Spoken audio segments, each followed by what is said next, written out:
Ladies and gentlemen, the next speaker for the Mastermind Summit is author, life skills coach, mentor, and motivator.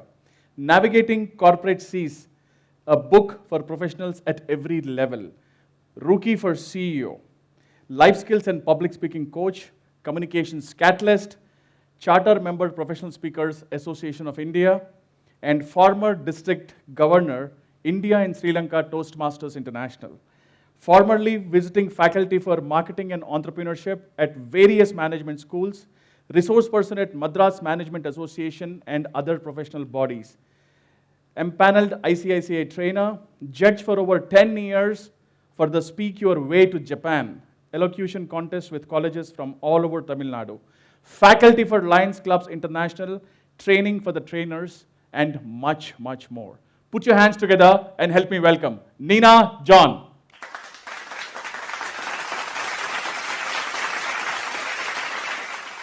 The world of working women.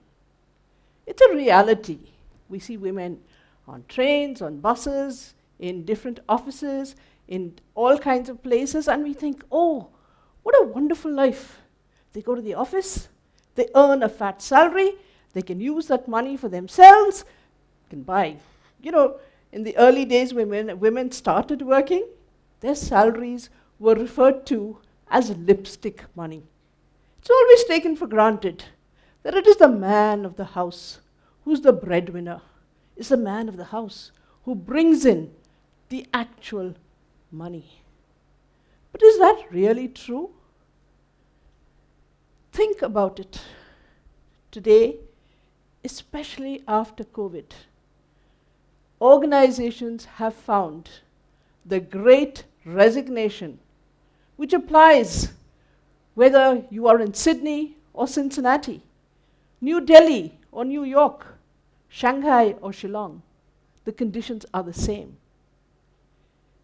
17 million women have resigned their jobs. Do organizations want these women to come back?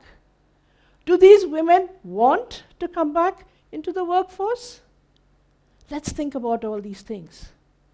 And let's analyze what organizations can do to ensure that women come into the workforce. So let's start with considering what happens when women join an organization.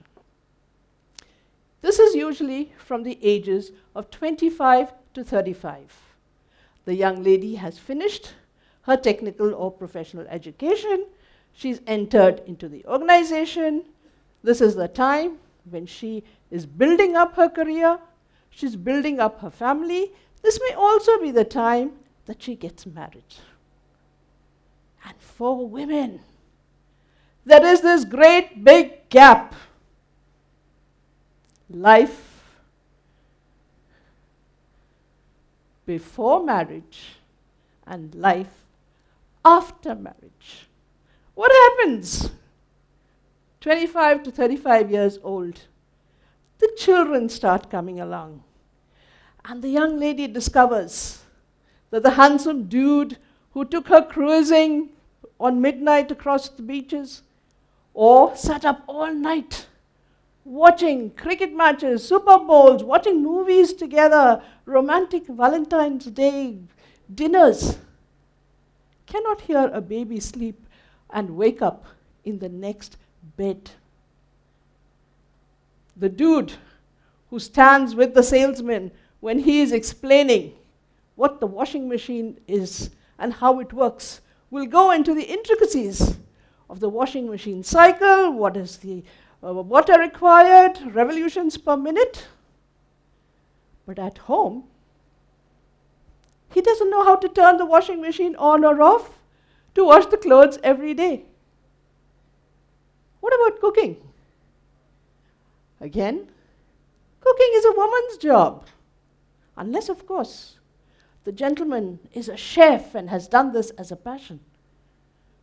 During COVID, what happened? Women had to bear the burden of housework because all the housework is her work. Washing, cleaning, prepping, cooking. what happens to anything else? She also has to apply her work and answer to her boss. She has to answer to her child, because her child is now online on school. She wants the laptop before mama does. What does the child want? What does the mother want? And does the mother have an alternative?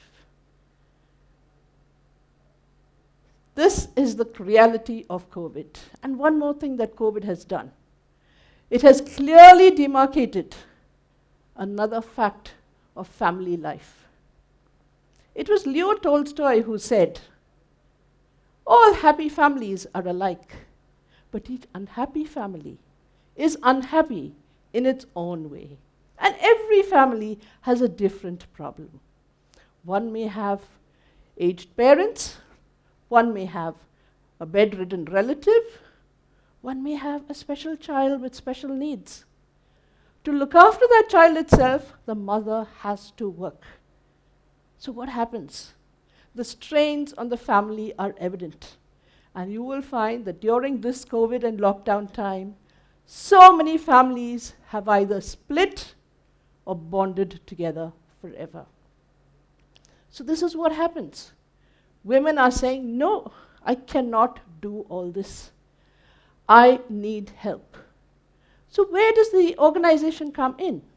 The organization needs to consider at what age and what stage is that particular female employee. If it is at a very young stage, when it is it possible to provide daycare? Is it possible to provide other facilities, a longer maternity leave, any of these things? As the children are older, they may not need the mother so much, but the organization still needs to think of flexibility in terms of working schedules. And that very flexibility has actually come about because of COVID and lockdown. When COVID started, we were all cut off, we were all shut up and cooped up in our homes.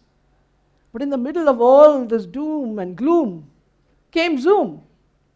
And we found we could speak on online platforms, not just to each other, not just to our friends, but across continents and across companies. So we have to think in terms of how did Zoom and online platforms help us? Women realized that they can use this to work remotely from home, and so many men also have realized that this is the way they can do it. So the advantage that many women have taken of this situation is to open up in terms of their hobbies, their passions. They've also discovered there's a whole world of online learning. So if the organization helps, they can take up different courses, but if they want to do something on their own, that is also available. So women have discovered the online world is one where they can have both learning and teaching opportunities. They can see what can be done, and they can turn those teaching opportunities into monetary benefits or monetize their own passions, even cooking, baking. These are all things that are the rage between television and OTT and your own YouTube. So when women come across all these things, they are able to take advantage of those situations. And if they can do this well enough, they don't need organizations anymore. The organization has to consider, if I want this person to work for me, what would be the incentives? So, a very fancy office like the famous Google offices, best places to work in India, with table tennis tables, foosball courts, all of these are no longer as attractive as they used to be. Give people more time for themselves. Give them flexibility options so they don't have to report to the office every day and they're able yet to be productive. If we can build teams across continents, women have a chance. But if you have an organization where all the main decisions are taken in the head office, physically, women get shut out again. So unless they're fully included, women will not really grow within an organization. And the loss is the organizations. Because as Catalyst, a research group, has found, or as so many different other research companies have found, the more women you have in your organization, the more diversity you have, the better your organization grows, the better your profitability grows, and that's how an organization prospers. I went for a wedding recently and met my niece. She used to work in a computer organization. What happened to her? I resigned my job. Why?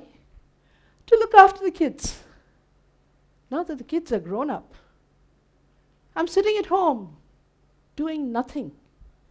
And all these companies that say, welcome back to the workforce, have not reverted to me yet. So organizations need to factor in all these different elements and think, what is it that we want for women to do?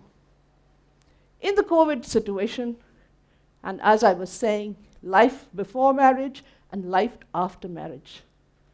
Let's not make a woman's burning ambition be tempered by the burnt offerings in the kitchen. Let her ambitions not be a burning sacrifice on the altar of marriage. Organizations, people have to work together to help women grow and make it a wonderful place. Thank you.